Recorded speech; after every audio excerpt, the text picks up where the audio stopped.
Yeah, they do a great job. I think they got two senior corners. That free safety's been around for a long time, and he plays the football as good as anyone I've seen. And I think they're very well coached, so it's going to be a huge challenge for us.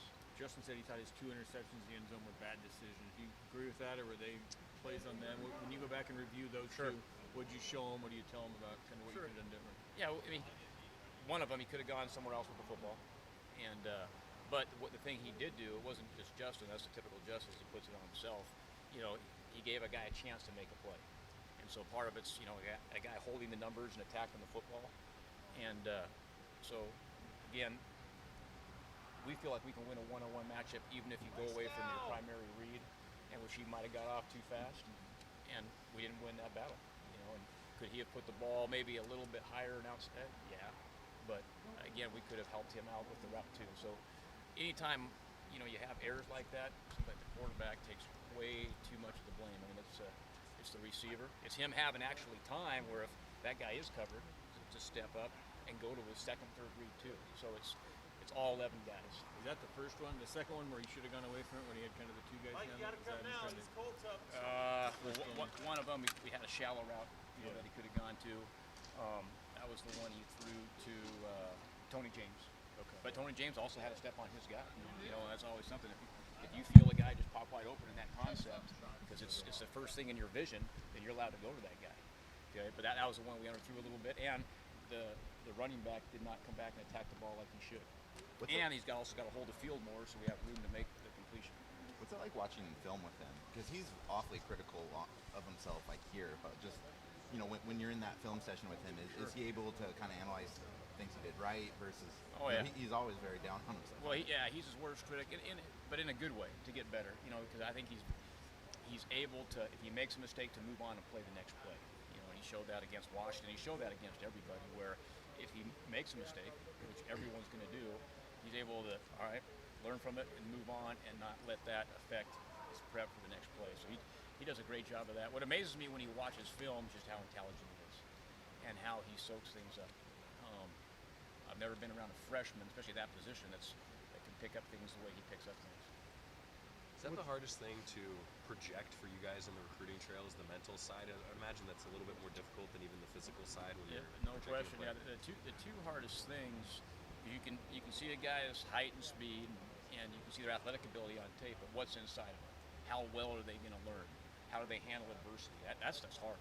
You try to ask as many questions as you can, and we felt like we had pretty good insight on this guy just because he's been in the same city for his whole life, and we knew the family, and usually if the family is pretty together, there's a correlation that the kids got his stuff together, but it all worked out, and you just never know. And we were very lucky and fortunate for the way he is, not just as what you guys see, but the way he is off the field. That's what makes him a good player on the field, is the type of person he is off the field. Utah's been a team over the years that led the conference in sacks, or near the top in sacks. Are they still like that this year, or maybe a little less so, or are they still getting after the quarterback? They're still getting after the quarterback. I think they had, you guys probably know better than me, 6 or 7 sacks against Arizona State, and I think they're now leading our league in sacks, which we got a lot of good defenses in our league. So that's, their numbers kind of speak for themselves.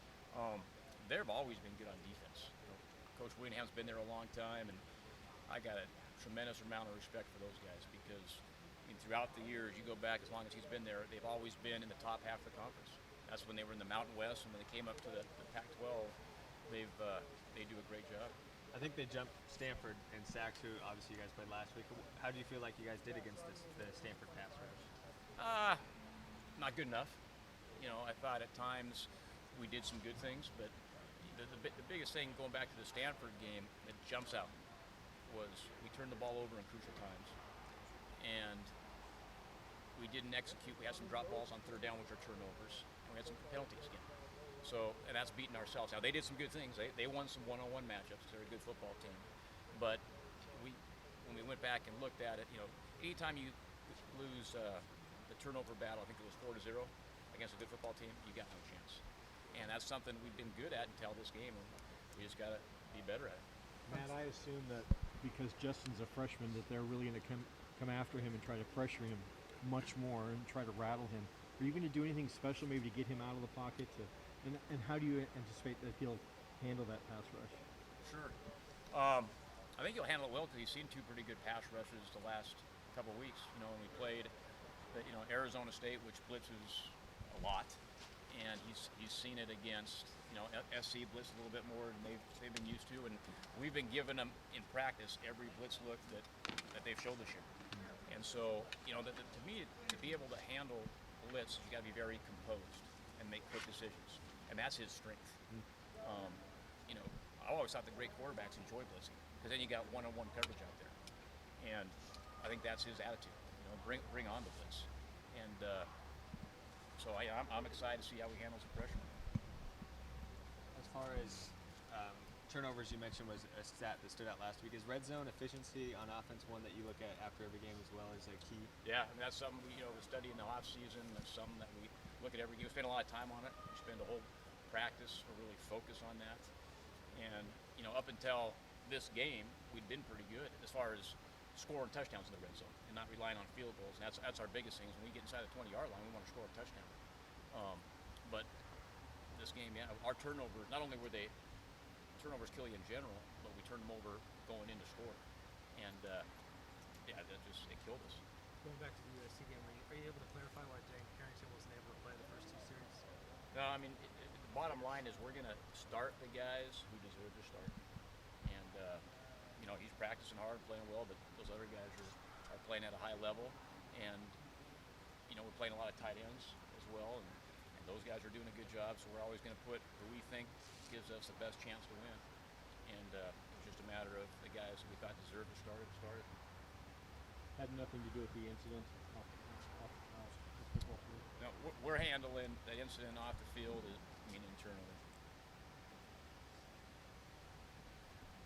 Thank you. Thanks, man.